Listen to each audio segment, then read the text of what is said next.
So one second welcome guys. तर मागच्या पार्टमध्ये मी तुम्हाला चैत्रगौरी छोट्या देवघरमध्ये कशी स्थापन करायची ते दाखवलं होतं.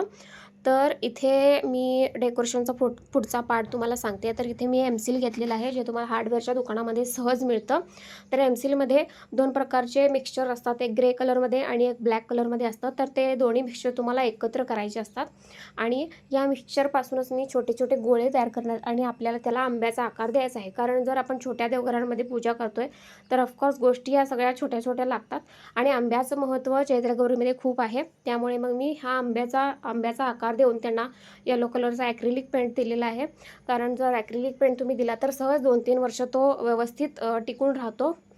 तर हा असा आकार करून तुम्हाला आंब्याचा आकार द्यायचा आहे. आणि हे आंब्याचं ॲक्च्युली आंब्याच्या वनराईमध्ये गवर बसलेली असं हे मला करायचं होतं. त्यामुळे मी असे आंबे घरात तयार केले हे. आणि याला तुम्ही एमसील एकदा वाळलं की ते दगडासारखे घट्ट होतात, जे आपण तयार करणार आहोत आंबे ते. आणि त्याला तुम्ही कलर देऊ शकता. आरामात 2-3 वर्ष हे टिकतात. आणि मी ऑनलाईन मिशोवरून जे आर्टिफिशियल प्लांट्स असतात त्यामध्ये मला आर्टिफिशियल प्लांट्स मिळाले होते. तर ते 2 मी ऑनलाईन मागवलेले होते. तुम्ही बघू शकता इथे. अगदी आंब्याच्या झाडासारखे नाही, पण जेमतेम तसे दिसतात. तर या प्रकारे हे 2 प्लांट्स आहेत ते मी गौरीच्या दोन्ही साईडला लावलेले होते. आणि थोडंफार डेकोरेशन तुम्ही बघू शकता. केळीची जी झाडं आहेत तीसुद्धा मी घरात तयारी केलेली होती. आणि ही गौरीची शेतं जी आपण जी वरमालक्ष्मीची पूजा असते तेव्हासुद्धा घालतो. आणि गौरीची शेतं घालणंसुद्धा हे दरवेळेचं असतंच गौरीमध्ये. आणि हा नंतर आता हे सगळं डेकोरेशनचं. तर हे सिरॅमिकचे छोटे छोटे कप मी आणले होते. आणि ह्या छोट्या छोट्या सायकल्स आहेत. आणि हे 2 बघू शकतो तुम्ही, हे ढबू मिरची ॲक्च्युली हे शॉर्पनर्स आहेत, जे लहान मुलं हे सुद्धा कणीस आहेत. आणि हे असे छोटे छोट्या ज्या गोष्टी असतात त्या सगळ्या लहान मुलांच्या खेळण्यांमध्ये आपल्याला मिळतात. तर हे सगळं जे आहे ते माझ्या मुलांच्या खेळण्यांमधलं आहे.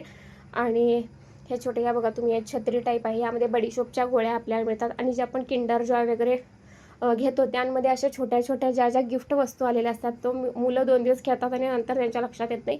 तर मी अशा वस्तू खूप गोळ्या करून ठेवलेल्या आहेत. आणि हा छोटासा संसार सेट मला माझ्या आईने आणून दिलेला होता. डोंट नो की कुठून आणला होता तिने, पण हा मला खूप आवडला होता. तर तो मी चैत्रगौरीसमोर हाच संसार सेट मांडते. आणि हे सगळी फळं आणि ह्या सगळ्या भाज्या मी जत्रा असते तर जत्रांमध्ये हे असं तुम्हाला 10 रुपयाला एक असं मिळतात. तर हे POP पासून बनवलेली फळं आणि भाज्या आहेत. तर असा हा पूर्ण डेकोरेशनसाठीचा जो लागणारा खटाटोप आहे तो केलेला आहे. तर अशा छोट्या छोट्या गोष्टी ज्या आहेत त्या सांभाळून ठेवत चला, त्यामुळे तुम्हाला त्या डेकोरेशनमध्ये खूप उपयोगी पडतात.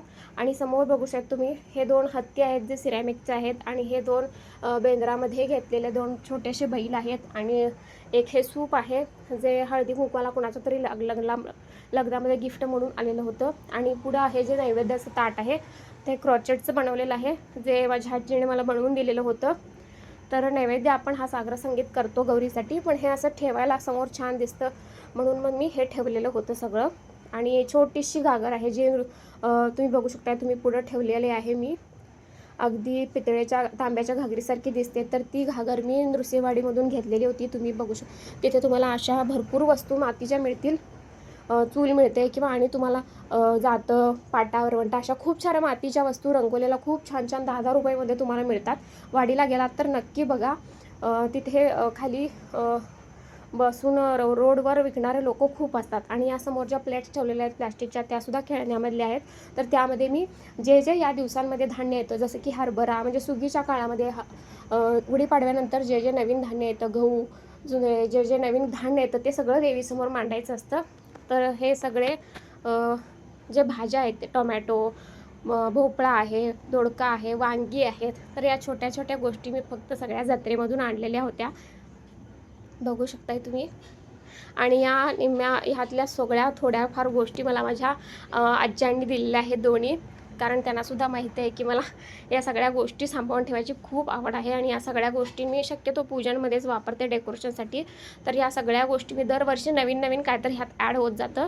आणि आता सध्या तर मुलं लहान आहेत त्यामुळं मुलांच्या खेळण्यातील खूप साऱ्या गोष्टी मी त्यांनी फेकून दिल्या की सांभाळून धुवून व्यवस्थित ठेवून देते, जेणेकरून आपल्याला त्या अशा डेकोरेशनमध्ये उपयोग येतील. तर हे बघू शकता तुम्ही छोटासा कांदा आणि लसूणसुद्धा आहे.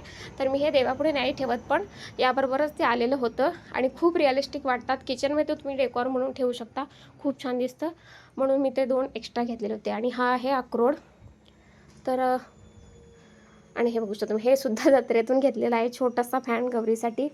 हा सुद्धा मी ठेवणार आहे. आणि छोटा हे बघू शकता तुम्ही, हे दोन्ही खेळणी आहेत, ही किंडर जॉयमध्ये आलेली आहेत. छोटासा हाऊस टाईप आहे हे सगळं. तर असं छोट्या ज्या वस्तू असतात त्या पण तुम्ही खूप छान डेकोरेशन करू शकता. हे बघा मी मगाशी सांगितलं, मी हे ढबू मिरची आहे, पण हे छोटंसं शार्पनर आहे, जे सुद्धा मुलांना माझ्या आजीने गिफ्ट केलं होतं. आणि नंतर मुलांनी तेव्हा मुलं खूप लहान होती, पण तिने मला सगळं हे घेऊन पाठवून दिलेलं होतं. तर ह्या सगळ्या गोष्टी मी देवीपुढे मांडते, कारण एवढ्या छोट्या देवघरात रिअल आपण जे सगळं ठेवू शकतो ते आपल्याला ठेवता येत नाही, पण अशा छोट्या गोष्टी तुम्ही ठेवून खूप छान पद्धतीने डेकोरेशन करू शकता. तर नक्कीच तुम्ही तुमच्याकडे असणारा ज्या अशा गोष्टी असतात त्या जपून ठेवत चला, जेणेकरून तुम्हाला डेकोरेशनमध्ये त्याचा उपयोग होईल. तर अशा प्रकारे हे पूर्ण असं डेकोरेशन केलेलं आहे. छोटंसं खण आहे आणि सूप आहे, बघू शकताय तुम्ही. आणि त्याच्या वरच्या साईडलाच आणि एक बारका गुलाबी कलरचा सूप दिसतोय तुम्हाला, तो सुद्धा मातीचा आहे. तर मातीचा सूप, घागर आणि पाटा वरवंटा, जातं, उखळ, हे सगळ्या गोष्टी मी वाडीतून घेऊन आले होते. 10-10 रुपयाला मला या सगळ्या गोष्टी मिळाल्या होत्या. वाडीला गेलात तर नक्की बघा, तुम्हाला तिथे रोडवर नक्की अशा गोष्टी, चूलसुद्धा मिळते. इतकं छान सगळं रंगवलेलं असतं आणि खूप 2-3 वर्ष हे आरामात सगळे टिकतात. तर हे असं तर अशा प्रकारे केलेलं हे छोटंसं डेकोरेशन आहे. तुम्हाला कसं वाटलं नक्की मला कमेंटमध्ये सांगा. थँक्यू.